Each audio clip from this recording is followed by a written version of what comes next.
I'd like to thank everybody for staying so late into the evening, first of all, and I think everybody who's come here to make a deputation today is motivated by distress over the superficiality of the KPMG report on the cuts that could be made to the city. Amen, brother. Amen. Not to speak for everyone else, but I think that's the general perception here. I mean, that, of course, is their mandate. Their mandate has been to be superficial about it. They said in the report any sort of in-depth analysis is not in the scope of this report. And I think that's what the beauty of these deputations are. We give you the in-depth analysis, and we do it for free, by the way. So I'm here on behalf of a project that has received funding from Live Green Toronto. And after reading the KPMG report about the Toronto Environmental Office and hearing that it could be eliminated, and that, quote, the only damage that could be done by that is to our record and reputation in the environmental field, I'm here to beg to differ. I'd like to tell you where $5,300 of the money spent through the TEO is gone. It's gone to set up a rooftop vegetable garden at the University of Toronto, and I don't think enough of my photos have made it back here to show the actual garden. So I'll just put up this photo of a weekly food bank harvest here. They are different, yes, that's right. So if they could maybe circulate around, that'd be great. Anyway, not to waste too much time on that, we've set up a system of about 100 semi-hydroponic containers on the rooftop of the Galbraith building at U of T. With a drip irrigation system, and we've generated yields of close to 500 pounds of fresh organic produce in the last season, and hoping to beat that this season. At farmers market values, that's about $2,700. So by the end of this growing season, we will have paid for that setup cost and then some. Our equipment has a lifespan of 20 to 30 years. So given that projected lifespan, we can generate $54,000 to $81,000 worth of fresh organic produce, which goes directly to the community. It goes to the University of Toronto Food Bank, as you can see on this, this photo that I've got up here. It goes to a local organic soup kitchen project called the Hot Yam that affects 200 people weekly. And on top of that, on top of those benefits that you can sort of easily quantify and put dollar signs on, we're also providing 100 volunteers, 20 of whom work on the garden regularly, with direct horticultural and agricultural experience, which they can then take to their own spaces and take to other projects. We've also registered a charity, the Food and Water Institute. We conduct workshops, and we're a space where a lot of innovative research is being done right now. I'd just like to sum up by saying that the other thing I have to distribute to everyone is a letter to each member of council inviting you to come up for a tour of the Sky Garden.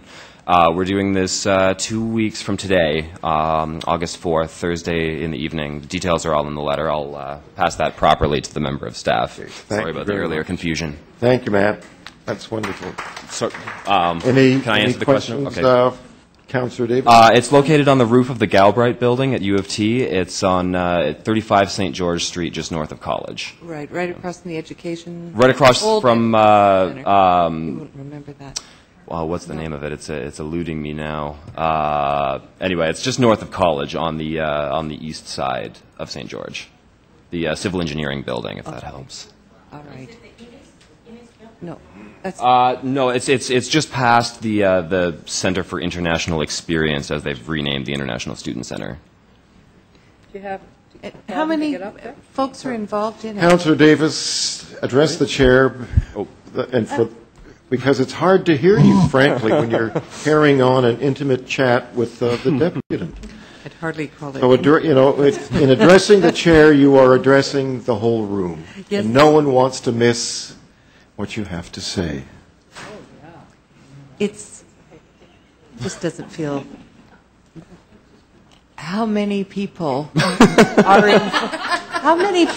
involved with you in making this happen? We have 100 volunteers, 20 of whom do weekly work on the garden, and the rest of whom come for sort of big work days, like the initial setup days, the cleanup days at the end, some of the big harvests when we can't pick things fast enough and things are falling off and we need to pick it and get it to the food bank. And do you think that this has stimulated interest in gardening, urban gardening, in a way that wouldn't have occurred, I'm sorry, if you hadn't engaged in this project with the small grant you've had from the Environmental Office? Absolutely. I think that a lot of our volunteers, some of whom knew a great deal about gardening beforehand, myself included. I'm a student in botany at the university. Yes. But a lot of whom had virtually no experience with this sort of thing have gained a lot of very valuable experience. An email was sent out to our mailing list when I had decided to do this deputation to everybody asking, hey, if you have anything to say to Matt, let them know, and I got an overwhelming number of emails from volunteers saying what the project has meant to them and what they've learned and taken away from it. And I would also like to just point out, I didn't really get to it in my time there, but we do a number of workshops. We just conducted a really successful one where we constructed a solar food dehydrator to help save some of our yield up there. And these things, wow. These workshops, that one in particular, wow. Filled up in 4 hours after we posted it. Wow. So. And what will happen if you don't continue to have support from the Toronto? Question time is expired. Councillor, are there further questions? Councillor Fletcher. Mine is actually very quick, Mr. Chair, because I'm worried about not being able to get up to the roof at 35 St. George. We can make alternate arrangements for different times. At night, you just go in straight. Oh no, we've asked anybody who's interested to RSVP, and then we'll provide. Yes, and the details are all in the letters that I have here. You. And if you can't make it to that particular time, then we can make alternate arrangements if you're particularly interested and would like to. So I missed how many pounds, tons, or however much. It was 214 kilograms, which works out to I think 470 pounds in the first season after we got the grant, and we're hoping to beat that this season.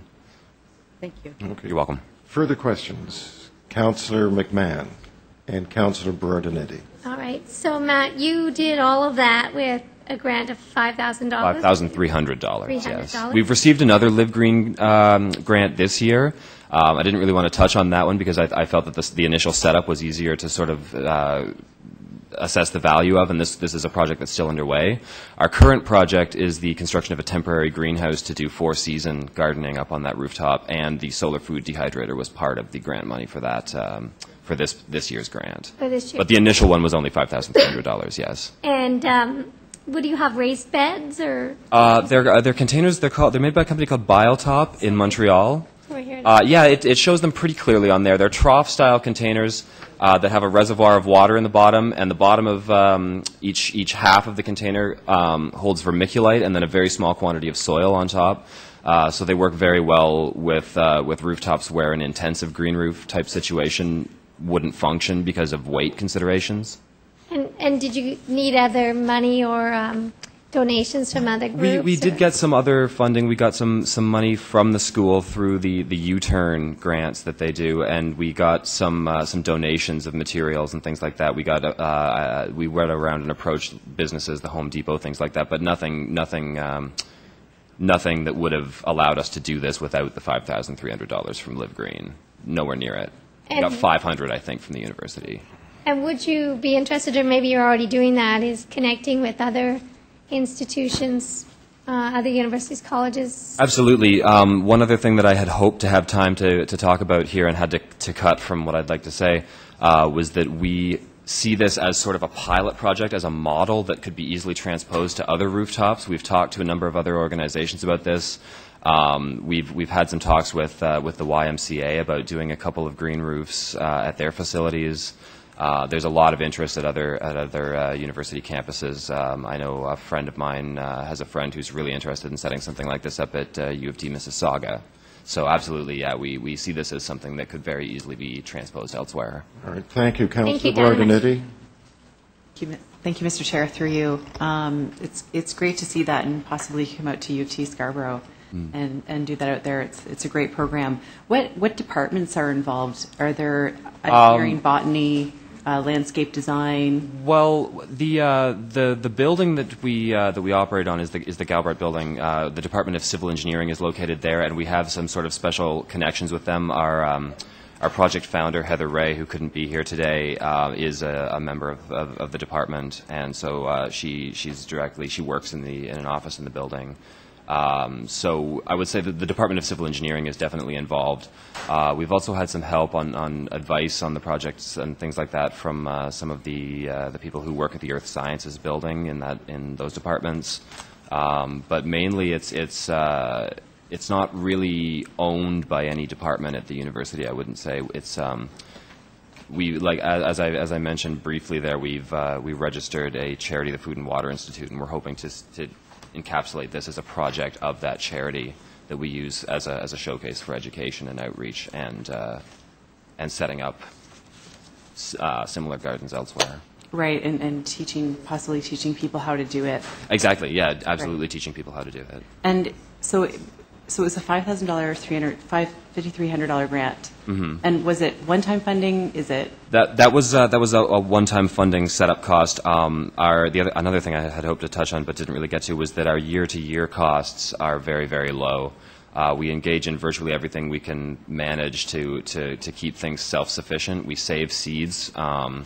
We compost everything, so on and so forth. So the only real budget that we need and everything being volunteer-based as well, there's no labor cost, naturally.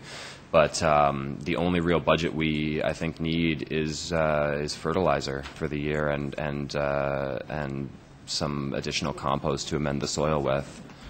So yeah, it was a one-time fee to get things rolling in the first place, and then it's been self-sustaining since then. Right. Okay. Thank you very much. You're welcome. Any further questions, Councillor Moser? Okay. Thank you, Matt.